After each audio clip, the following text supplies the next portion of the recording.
tidak setia, dia tetap setia, karena dia tidak dapat menyangkal dirinya. Amin. Itu tadi 2 Timotius 2 ayat yang ke-13. Jumpa lagi teman-teman semua di OBR.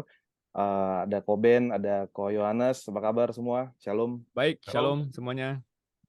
Ya, semoga dalam keadaan baik semua. Teman-teman juga yang menyaksikan dalam keadaan baik semua. Tetap semangat, terus mencari kebenaran firman Tuhan. Belajar terus. Ya. Oke, kita sekarang mau masuk ke dalam surat yang kedua dari Paulus ke Timotius, masuk yang ke pasal yang kedua. Mungkin ada mau highlight atau kita langsung baca aja kok? Mungkin sedikit biar refresh lagi ya. 2 Ya, Timotius boleh. ini surat yang terakhir ditulis sama Paulus. Ditulis di Oh, dalam penjara, dalam kesesakannya dia. di Terus Roma ini ya. juga sudah mendekati ajalnya dia. Ya kan, nanti kita bisa ketemukan bahwa memang dia sudah ya di ujung lah ya, di ujung kehidupannya Ya. dia.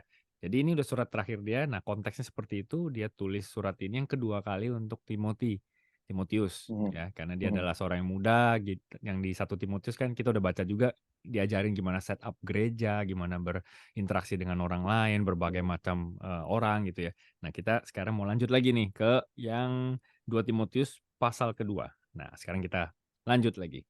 Silakan. Siap. Siapa mau baca? Irsan apa? Mungkin Yohanes kali ya. Yohanes boleh baca Ya. dulu sampai 1 perikop sampai ayat 13 berarti.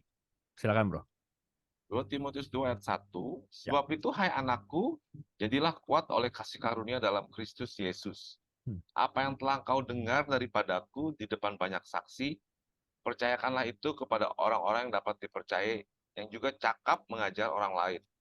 Ikutlah menderita sebagai seorang prajurit yang baik dari Kristus Yesus, seorang prajurit yang sedang berjuang tidak memusingkan dirinya dengan soal-soal penghidupannya, supaya dengan demikian ia berkenan kepada komandannya.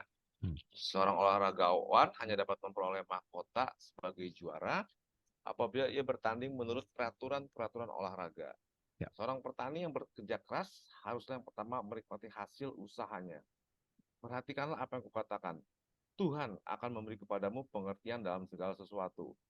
Ingatlah ini, Yesus Kristus yang telah bangkit dari antara orang mati, yang telah dilahirkan sebagai keturunan Daud, itulah yang kuberitakan dalam Injilku. Ya. Karena pemberitaan Injil inilah aku menderita, malah dibelenggu seperti seorang penjahat. Tetapi firman Allah tidak terbelenggu. Ya. Karena itu aku sabar menanggung semuanya itu bagi orang-orang pilihan Allah, supaya mereka juga mendapat keselamatan dalam Kristus Yesus dengan kemuliaan yang kekal. Benarlah perkataan ini, jika kita mati dengan Dia, kita pun akan hidup dengan Dia. Ya. Jika kita bertekun, kita pun akan ikut memerintah dengan Dia. Jika kita menyangkal Dia, Dia pun akan menyangkal kita. Jika kita tidak setia, Dia tetap setia, karena Dia tidak dapat menyangkal dirinya sendiri. Amin. Ya. Amin. Ya. Itu tadi yang di depan yang dibaca Mahirsan ya, San? Ya, ayat 13 Iya. ya? Ya. Ayat Oke. 13 betul. Oke, silakan. Mau highlight di bagian mana dulu, San? Oke, ini ada perumpamaan menarik yang dipakai sama Paulus Ya. di ayat yang ketiga. Mm-mm. Ikutlah menderita sebagai seorang prajurit yang baik dari Kristus Yesus. Ya. Ini juga kita temukan perumpamannya di Efesus 6 ayat yang ke-10 sampai 18. Ya. Di mana yang dia ada menyampaikan juga dibilang di sini di ayat yang ke-11-nya Efesus 6 ayat yang ke-11, kenakanlah seluruh perlengkapan senjata Allah Ya. supaya kamu dapat bertahan melawan tipu muslihat iblis gitu kan. Ya. Lalu kan di ayat 14-nya dibilang, jadi berdirilah tegap, berikat pinggangkan kebenaran, dan berbaju zirahkan keadilan, kakimu berkasutkan kerelaan untuk memberitakan Injil damai sejahtera. Ya. Dalam segala keadaan pergunakanlah perisai iman, sebab dengan perisai itu kamu dapat memadamkan semua panah api dari si jahat. Ya. Dan terimalah ketopong keselamatan dan pedang roh, yaitu firman Allah. Ya. Jadi kita di sini juga mungkin Paulus menggambarkan sebagai selain kita menjadi representatif Tuhan, duta besar Tuhan, Ya. tapi juga sebagai prajurit jika dalam kita konteksnya melawan si iblis ya. Jadi ini yang gue lihat di sini. Jadi bukan ya seorang prajurit itu juga tidak semerta-merta menjadi seorang prajurit gitu kan. Ya. Dia harus latihan terus gitu supaya dia siap dalam kondisi apapun. Selalu sigap, selalu ready lah suatu saat jika kita harus berperang gitu kan, namanya Ya, tentara gitu kan, prajurit ya, gitu. Makanya ya, kenapa kita pakai prajurit bukan pakai orang yang atau apa ya. ya, atlet juga kadang ada ya. Ada Itu yang atlet nggak dapet juga. sih. Atlet juga Ya, ya, dibilang ya, seorang sebagai seorang atlet ya. Ya, betul, ya. betul. Jadi sebenarnya jawaban yang prajurit itu di ayat 4-nya. Hmm. Ya kan, di ayat Ya. 4-nya. Kenapa dia pakai contoh prajurit? Karena ayat 4-nya, prajurit yang sedang Hmm. berjuang tidak memusingkan dirinya dengan soal-soal penghidupannya.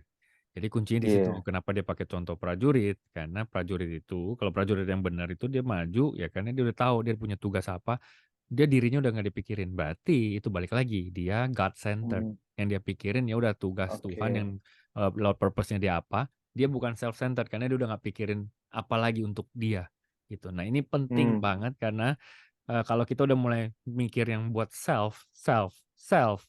Nah, itu yang kita Hmm. baca di Yesaya itu spirit antikristus itu selalu it's me, myself, and I. Ya kan? Gitu. Hmm. Jadi kalau kita lihat di sini nih, oh jelas nih. Makanya dia pakai contoh prajurit karena prajurit kalau udah pergi perang, dia kan udah nggak mikirin tentang dirinya sendiri. Bahkan nyawanya ya dia Iya. udah biarin lah gitu. Dia tahu ada tujuan besarnya ini untuk apa. Ya makanya dia pakai konsep Hmm. seperti itu. Karena dia mau kasih tahu bahwa dia sekarang ini dalam keadaan seperti itu juga gitu, ya kan? Apalagi dia di dalam Hmm. penjara gitu. Jadi seorang prajurit sedang berjuang tidak memusingkan dirinya dengan soal-soal penghidupannya supaya dengan demikian ia berkenan kepada komandannya. Nah, kalau di sini komandannya itu Tuhan Yesus, Tuhan gitu, ya. Terus habis itu tadi contoh berikutnya lagi pakai olahragawan, atlet ada juga. Iya. Nah, 6 petani gitu. Nah, Bro Yohanes silakan. Mau highlight bagian mana dulu? Mau lanjutin juga boleh, mau yang lain juga nggak apa-apa. Ya tadi kita bicara tentang prajurit, Ya. olahragawan, Mm-mm. dan petani ya. Mm-mm. Coba saya mau highlight yang ayat pertama aja tuh yang Mm-mm. jadilah kuat gitu. Ya. Berarti banyak situasi yang bikin seorang prajurit Kristus itu atau yang tadi Olahraga. profesi lain sebutkan Betul. tuh jadi lemah ya. Iya, bisa Lemah, hilang hilang hilang semangat. semangat. Iya, iya, iya. Betul, Hmm, betul. Jadi ayat iya, pertama sih penting juga nih, jadilah kuat oleh kasih Iya. karunia dalam Kristus Yesus gitu. iya, iya. That's Itu good. sih yang aku. Iya.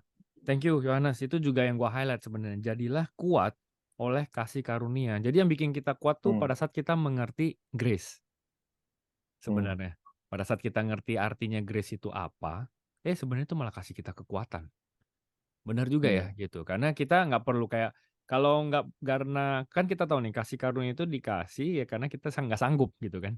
Itu kasih Iya. karunia bukan atas kekuatan kita sendiri. Nah, pada saat kita ngerti kasih karunia, jadinya kita kayak udah santai aja. Kuat lagi jadinya pada saat Hmm. kita kayak gitu. Karena kita tahu bukan karena kuat gagah kita, tapi karena kasih karunia itu. Jadinya kita Iya. malah jadi kuat gitu. Sebenarnya kayak kontradiktif, tapi Ya, ya firman Tuhan seperti ini. Supaya kita bisa Iya. jadi kuat lagi, jadi pada saat kita lemah, kita balik lagi lihat salib, kita tahu ini kasih karunia gitu. Dan kita move on lagi dan lu Iya. kuat lagi. Lucu ya, gitu loh. Hmm.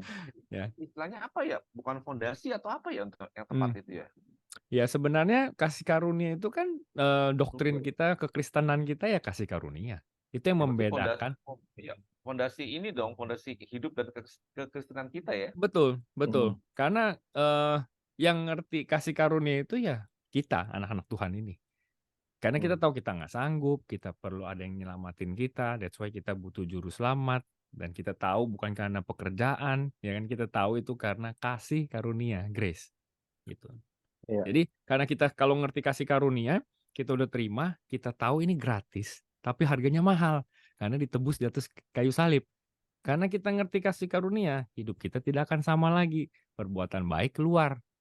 Lalu buah-buah mulai tercipta di kehidupan kita, bisa dinikmati sama banyak orang. Jadi bukan terbalik. Nah, kalau yang selain yang pengertiannya kita, biasanya tuh malah terbalik. Jadi ngelakuin perbuatan baik Hmm. supaya bisa begini. Ngelakuin ini supaya bisa gini. Jadi kayak malah jadi ngejar poin. Padahal kalau kita ngerti Tuhan, itu kasih karunia. Udah dikasih dulu sebenarnya. Gitu. Ya, kira-kira kayak gitu. Nah, itu yang memberi kita Hmm. kekuatan. Jadilah kuat oleh kasih karunia dalam siapa? Kristus Yesus. Lengkap. Ya. Iya. Apalagi? Oke. Silakan. 7 juga menarik. 7. Perhatikanlah apa 7 yang ya. kukatakan. Tuhan akan memberi kepadamu pengertian dalam segala sesuatu. Jadi yang ngasih Hmm. kita pengertian itu Tuhan sendiri. Ya. Ya, makanya ada ayat yang di 1 Yohanes yang kalau kita baca, kita cari deh. Pernah nggak baca ayat yang dia bilang, "Engkau tidak memerlukan guru, tapi Roh Kudus nanti yang akan pimpin kita ke seluruh kebenaran."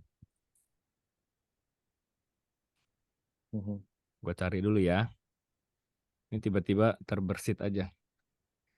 Mmm, Roh Kudus memimpin kita, Yohanes 16 ayat 13.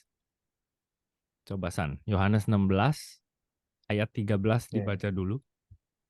Yohanes 16 ayat 13, tetapi apabila ia datang, yaitu roh kebenaran, ia akan memimpin kamu ke dalam seluruh kebenaran, Ya. sebab ia tidak akan berkata-kata dari dirinya sendiri, tapi segala sesuatu yang didengarnya, itulah yang akan dikatakannya. Ya. Dan ia akan memberitakan kepadamu hal-hal yang akan datang. Ya. Amin. Jadi yang ngasih kita pengertian sebenarnya Tuhan sendiri. Lewat mana? Lewat Roh Kudus. Nah, untuk kita biar bisa ngerti, ya kita mesti baca firman-Nya dulu. Pada saat kita baca firman-Nya, Roh Kudus tuh yang ngasih tahu kita ke kebenaran. Semakin kita sering baca, rutin, konsisten, itu yang nanti Roh Kudus akan bawa kita ke keseluruhan kebenaran.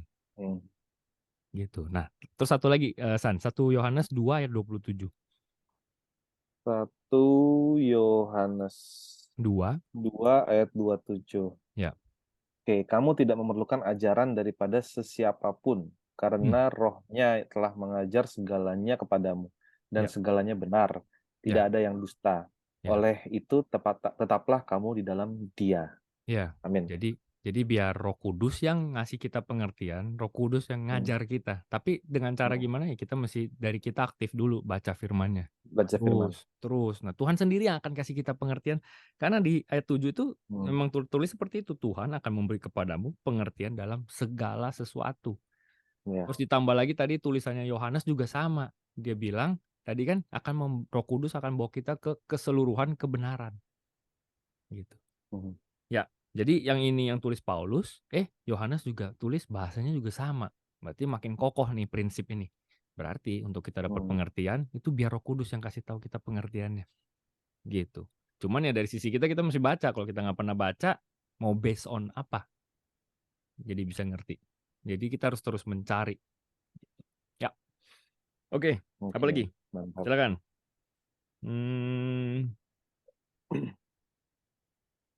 Ada lagi nggak, San? Yohanes? Iya. Ya, jadi kalau kita lihat perikopnya kan panggilan untuk ikut menderita tadi itu. Jadi kita bisa jadi lemah, patah semangat, ya kan. Bahkan kita bisa mengalami penderitaan karena terus setia di dalam kebenaran firman Tuhan. Ya, jadi sebenarnya 2 Timotius ini isinya itu kebanyakan tentang endurance. Ya kan, endurance. Daya tahan ya. Betul, daya tahan. Ayo bertahan, setia nih sampai akhir. Makanya kalau kita baca lagi nanti di pasal 4 kan tentang ya dia lari kan pertandingan kan. Dia sampai ujung kan gitu loh. Jadi sebenarnya nih konsepnya untuk Timotius nih, endurance dong. Ini maraton, jangan nyerah di tengah jalan. Makanya bahasa dia tuh jangan kita mulai dalam roh, kita selesai dalam daging. Jangan kayak gitu. Jadi biar selesai, komplit sampai akhir. Jadi dia mau ngasih tahu Timotius sih. Tapi kalau kita udah baca 1 Timotius, kita tahu latar belakang sejarahnya, kita jadi ngerti. Kan Timotius ini muda, terus dia disuruh mimpin, terus dia pressure-nya gede banget. Tapi dia muda, terus dilihat lagi Paulus masuk penjara, tapi gua harus ngajar, ya gimana sih gitu loh. Dia jadi nggak pede juga. Aduh, ntar diomongin orang. Jadi dia banyak nih, overwhelm dia. Makanya isi suratnya Paulus, it's okay, Timothy, ya kan? Jadi kuat dalam kasih karunia, endurance sampai ujung gitu. Jadi dia buat semangatin Timothy lagi. Karena kalau kita lihat setelah Paulus itu ya Timotius yang ngelanjutin ini, makanya bisa sampai ada generasi sampai hari ini gitu loh. Jadi dia perlu ada lagi yang berikutnya, ada yang lagi yang berikutnya gitu. Kalau enggak estafet sampai kita hari ini gitu. Ya. Iya, ini juga makanya dibilang seorang prajurit yang baik ya. Karena kita melakukan pertandingan yang baik juga. Betul. Dan good Olahragawan fight, juga sama dia good bilang fight. kan. Iya. Iya. Petani. Ini Nah, menarik sih, olahragawan itu kan dia disiplinnya kan yang kita lihat kan. betul. Kita harus disiplin gitu. Ya. Nggak bisa seorang jadi olahragawan dengan yang olahraganya juga jarang-jarang segala macam, dia harus Hmm. disiplin, olahraga terus, endurance terus gitu kan. Ya, Dalam capeknya dia, dalam apanya, dan kalau misalnya petani itu kan juga ya, dia memetik hasilnya nanti kan, dia harus ya, bersabar, betul, menabur terus, nanam betul, terus. Nah itu juga jadi contoh yang benar-benar betul, bagus banget ya dari betul, prajurit, benar. olahragawan, dan petani. Ya, dan ini semua bisa kita kupas kalau mau gitu. Bahkan dari petani, misalkan petani itu nunggu waktunya Tuhan. Dia kan lagi Panen musim ya. nanam, dia musim nanam, musim panen dia panen. Jadi dia dia nunggu dan dia taruh harapannya tuh di dalam Tuhan, bukan atas kepikiran dia sendiri. Kan nggak bisa dia bilang pokoknya gue sekarang mau Iya, panen, nggak bisa iya. gitu, ya kan? Gitu. Pokoknya gue sekarang mau tanam, nggak bisa gitu. Jadi ada musimnya. Jadi di sini juga kasih lihat, oh seorang petani ini dia menyerahkan imannya di dalam Kristus gitu, nunggu waktunya Tuhan Mhm. gitu. Ya, Iya. Siap, good. lanjut. Lanjut. Berikutnya. Ini gue baca deh, nanti biar Ya. Yohanes sama Irsan yang bisa highlight. Perikopnya nasihat dalam menghadapi pengajar sesat. Ingatkanlah dan pesankanlah semuanya itu dengan sungguh-sungguh kepada mereka di hadapan Allah, agar jangan mereka bersilat kata, karena hal itu sama sekali tidak berguna, malah mengacaukan orang yang mendengarkannya. Usahakanlah supaya engkau layak di hadapan Allah sebagai seorang pekerja yang tidak usah malu, yang berterus terang memberitakan perkataan kebenaran itu. Tetapi hindarilah omongan yang kosong dan yang tak suci yang hanya menambah kefasikan. Perkataan mereka menjalar seperti penyakit kanker. Di antara mereka termasuk Himeneus dan Filetus, yang telah menyimpang dari kebenaran dengan mengajarkan bahwa kebangkitan kita telah berlangsung, dan dengan demikian merusak iman sebagian orang. Tetapi dasar yang diletakkan Allah itu teguh, dan materainya adalah Tuhan mengenal siapa kepunyaannya, dan setiap orang yang menyebut nama Tuhan hendaklah meninggalkan kejahatan. Dalam rumah besar bukan hanya terdapat perabot dari emas dan perak, melainkan juga dari kayu dan tanah. Yang pertama dipakai untuk maksud yang mulia, dan yang terakhir untuk maksud yang kurang mulia. Jika seorang menyucikan dirinya dari hal-hal yang jahat, ia akan menjadi perabot rumah untuk maksud yang mulia. Ia dikuduskan, dipandang layak untuk dipakai tuannya, dan disediakan untuk setiap pekerjaan yang mulia. Sebab itu, jauhilah nafsu orang muda, kejarlah keadilan, kesetiaan, kasih, dan damai bersama-sama dengan mereka yang bersuruh kepada Tuhan dengan hati yang murni. Hindarilah soal-soal yang dicari-cari yang bodoh dan tidak layak. Engkau tahu bahwa soal-soal itu menimbulkan pertengkaran. Sedangkan seorang hamba Tuhan tidak boleh bertengkar, tetapi harus ramah terhadap semua orang. Ia harus cakap, mengajar, sabar, dan dengan lemah lembut dapat menuntun orang yang suka melawan, sebab mungkin Tuhan memberikan kesempatan kepada mereka untuk bertobat dan memimpin mereka sehingga mereka mengenal kebenaran. Dan dengan demikian mereka menjadi sadar kembali karena terlepas dari jerat iblis yang telah mengikat mereka pada kehendaknya. Amin. Oke, Amin. silakan. Yang mana nih? Wah, ini Seru kalau ya. dari gua di sini ada yang menarik nih. Dia bilang yang tadi ajaran sesat tuh ya. Dengan mohon kosong si siapa namanya? Himenus dan Filetus. Ya. Di ayat 18, yang telah menyimpang dari kebenaran dengan mengajarkan bahwa kebangkitan kita telah berlangsung dan dengan demikian merusak iman sebagian orang. Ya. Nah, kalau di bahasa Inggrisnya itu dibilang di ayat 18 itu who have departed from the truth, they say that the resurrection has already taken place and they destroy the faith of some. Nah, mungkin resurrection berarti kan ini kita bicara resurrectionnya kita kan, karena kan kalau Tuhan Yesus sudah resurrection, udah bangkit gitu. Betul. Resurrection itu kebangkitan kan ya, kok ya. Betul. Betul. Dan di sini kan gue berkaca ke surat Paulus juga di 1 Korintus 15 ayat 51 sampai 52 tentang resurrection yang dibilang bahwa sesungguhnya aku menyatakan kepadamu suatu rahasia. Kita tidak akan mati semuanya, tetapi kita semuanya akan diubah dalam sekejap mata pada waktu bunyi nafiri yang terakhir. Sebab nafiri yang akan berbunyi dan orang-orang mati akan dibangkitkan dalam keadaan yang tidak dapat binasa dan kita semua akan diubah. Jadi di sini kan eh, yang kita percayakan adalah resurrection yang di sini nih saat kita nanti diangkat ke atas di pengangkatan gerejanya, jadi kita baru mendapatkan tubuh kemuliaannya gitu kan. Dan kalau kita menyambung lagi ke suratnya yang kepada jemaat di Tesalonika di 1 Tesalonika 4 ayat 16 sampai 18 dibilang di sini kan, for the Lord himself will descend from heaven with a shout, with the voice of an archangel, and with the trumpet of God, and the dead in Christ will rise first. Then we who are alive and remain shall be caught up together with them in the clouds to meet the Lord in the air. And thus we shall always be with the Lord. Therefore comfort one another with these words. Jadi menyambung yang pasal sebelumnya tadi, berbicara tentang dua, ada yang the dead dari Tesalonika tadi dibilang the dead in Christ will rise first, and then we who are alive and remain shall be caught up together. Nah, kalau yang di Korintus tadi dibilang kan kita dibilang dikasih rahasia, kita semua tidak akan mati, kita semua akan diubah. Nah, diubahin sini kan yang kita anggap kita mendapatkan tubuh kemuliaan itu, kita mendapatkan kebangkitan itu. Dan di sini dibilang orang-orang yang mati akan dibangkitkan dalam keadaan yang tidak dapat binasa. Berarti kan ini kan tubuhnya diubah menjadi incorruption, immortal incorruptible gitu.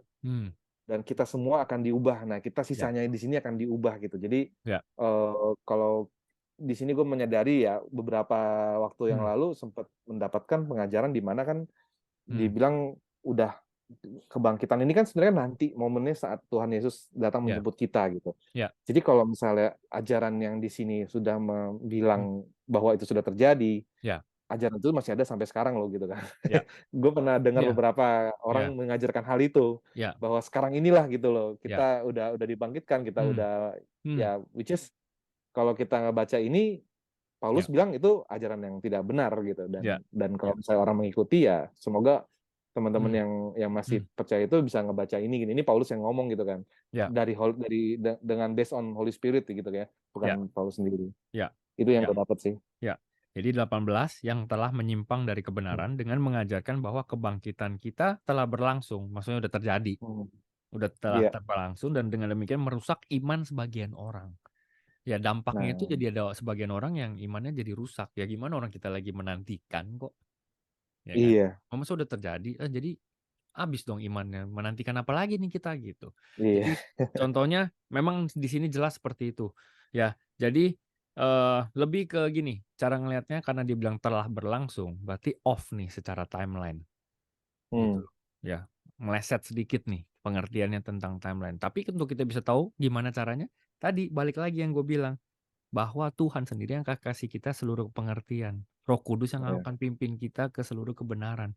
Nggak apa-apa, baca aja terus. Kalaupun hari ini dengar tadi yang Irsan bilang misalkan masih, kayaknya enggak deh, kayaknya gimana. Nggak apa-apa, baca aja terus, cari terus, Tuhan pasti kasih pengertian itu. Sampai satu titik ya, itu truth.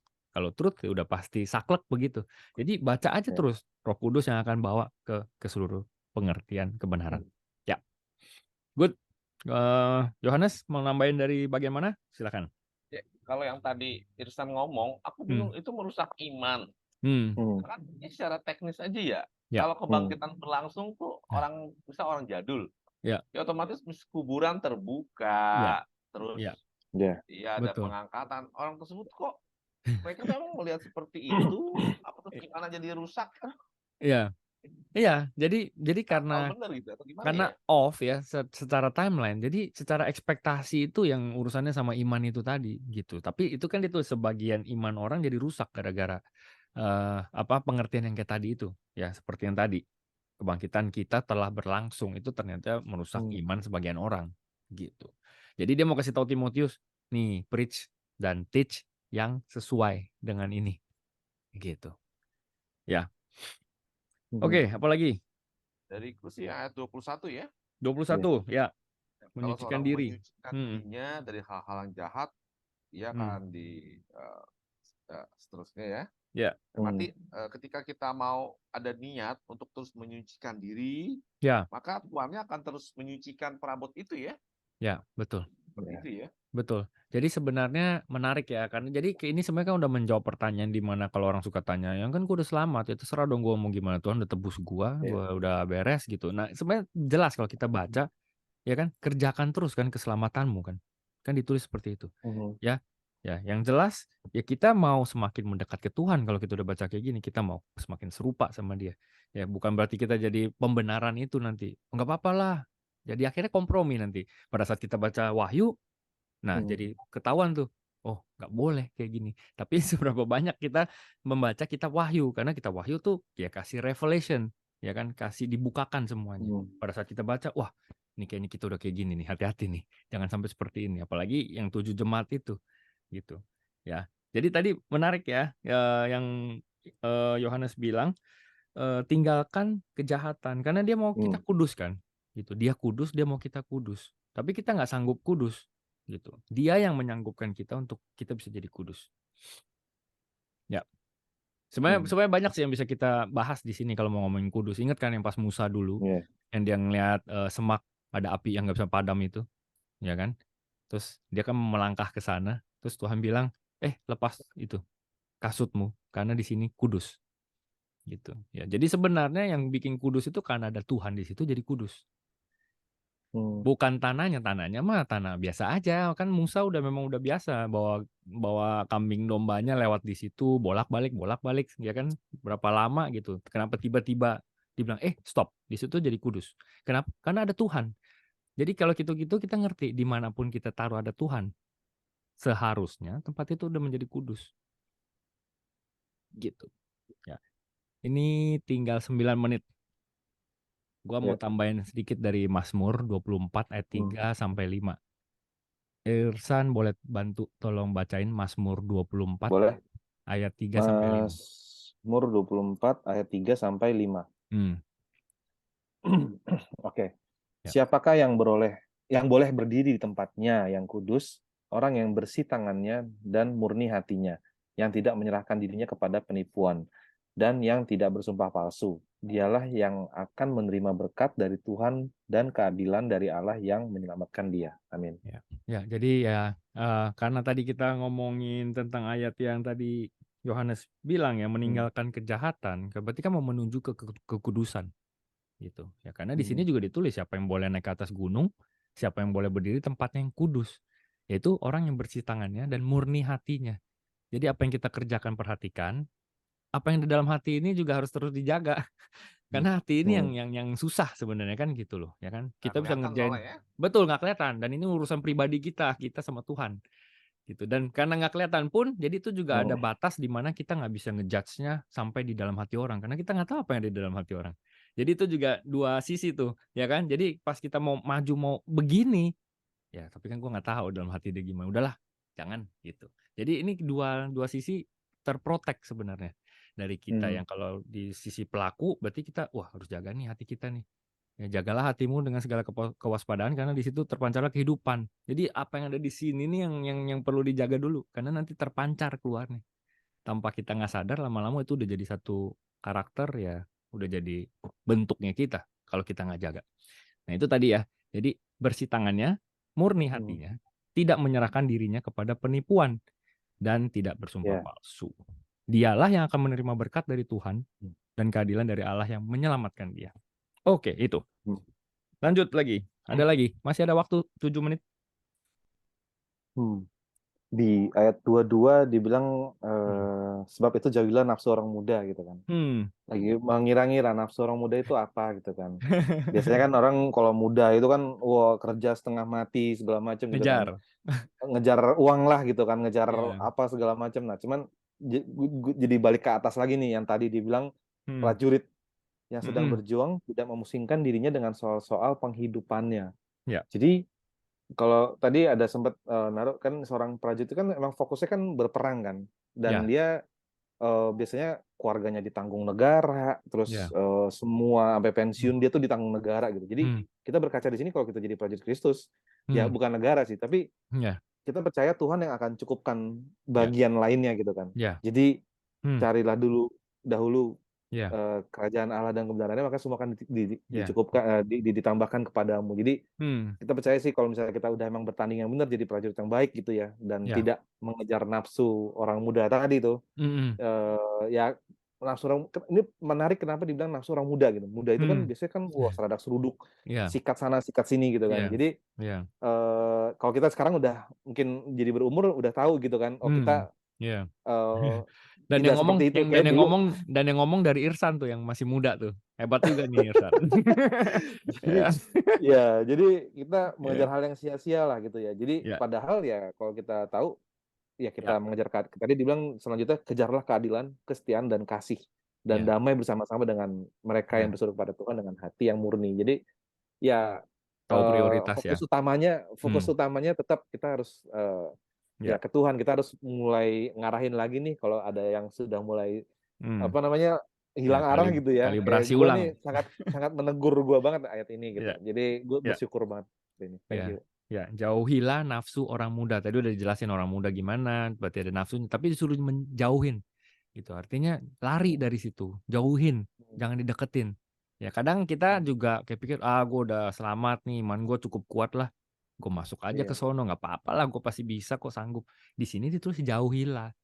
Dia nggak bilang kamu ke sana, kamu berbahasa roh, kamu doain, kamu pasti bisa sanggup. Nggak, disuruh jauhin. Ya kan, kalau udah ketemu yang nggak bener, jauhin. Gitu. Ya, kabur. Siap. Ya jangan malah jadi nggak apa-apa lah. Nah biasanya dunia tuh akan bilang nggak apa-apa, it's okay kok, gitu, it's okay. Nah lama-lama itu terbentuklah nggak apa-apa itu terus nanti. Ya, oke. Yohanes mau nambahin? Masih ada waktu? Ya, ini yang nafsu orang muda nih mungkin ya, aku Hmm, buka aja ya, mungkin soal ya, seks juga gitu ya. ya, Iya. seks Timotius nih, bebas, betul. hmm, Ya, aku lupa dia pernah menikah apa nggak married ya? hmm, hmm, Paulus atau Timothy. Kita mesti ya, Bible knowledge ya. ya, betul. Kayaknya Paulus dia itu married tidak deh. tidak tertulis dia merit apa enggak.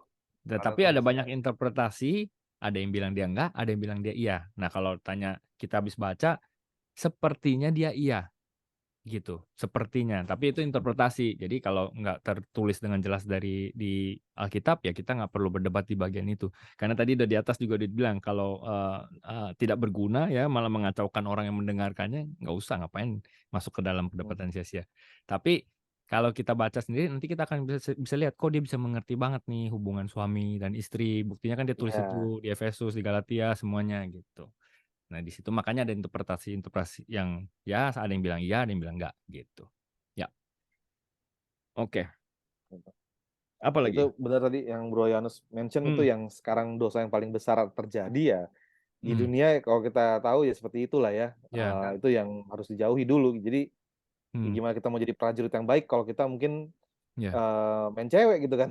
ya, Fokusnya terjebak ya, nanti malah jadi terjebak. gimana, jadi terjebak Ya, malahan bener. ya, Iblis berhasil, maaf ya, iblis tuh berhasil loh untuk hmm, hal ini. ya, Aku katakan, Ya. walaupun aku memuji iblis ya, ya, ya, tapi berhasil meruntuhkan bahkan untuk hamba-hamba Tuhan sekalipun, ya, anak Tuhan gitu ya. ya. Makanya kita betul-betul harus hati-hati. Makanya jauhilah, ya, jauhilah. Udah kau usah deket-deket, Lari ya. namanya jauhin kau usah deket-deket kan, gitu. Iya. Jangan dipikir Udah ada kita sanggup. bibit-bibit, Iya, jauhin gitu kan. iya, jauhin gitu. Ya. Sama kayak Yusuf ketika digoda sama istri Potifar, Ya, dia langsung exactly. lari ya. Iya, betul. Lari. Nah, itu contoh yang bagus tuh. Berarti yang tadi kita ngomongin udah ada lagi backupnya. Contohnya Yusuf di dalam Alkitab. Jadi ada dua nih. Oh ya udah pasti suruh kabur, lari, larilah gitu. Kalau Jangan Daud fail temptation dia. ya, Ngelihat, betul, dilihatin terus. betul, betul. Emang Nah Nggak itu tidak juga entertain contoh ya menjauhi. lagi Daud tuh. ya. Ya, Mengentertain pikirannya dengan matanya ya. betul, Iya, betul. Jadi betul. dia take action atas godaan itu. Pada saat godaan muncul itu belum jadi dosa kan? Gitu. Pada saat godaan muncul dan kita respon dan take action, nah itu dia udah mulai langsung dah gitu. Ya, apalagi kalau nggak tahu putar balik U-turn di depan, ya kan? Gitu. Nah, perlu U-turn. Nah, bertobat kan memang artinya U-turn, putar balik. Metanoia itu, ya kan? Repent, metanoia. Metanoia artinya you putar balik, jangan lanjutin lagi ke sana. Ayo putar balik. Putar balik kemana? Iya. Mendekat ke arah Tuhan. Gitu. Ya. Siap. Oke, keren nih. Ya udah, kayaknya udah nggak ada yang ke-skip ya. Sebenarnya sih mau dibahas ada banyak sih ya gitu. Kita bisa kemana-mana kalau bahas ini. Cuman kita Iya. cukup sampai di sini. Waktu tinggal 1 menit. Thank you Bro Yohanes, Bro Irsan atas waktunya, konsistensinya. Sampai ketemu lagi di yang berikutnya minggu depan. Selamat beristirahat. Tuhan Yesus memberkati. God Good bless. night Bye-bye. semuanya. Ya.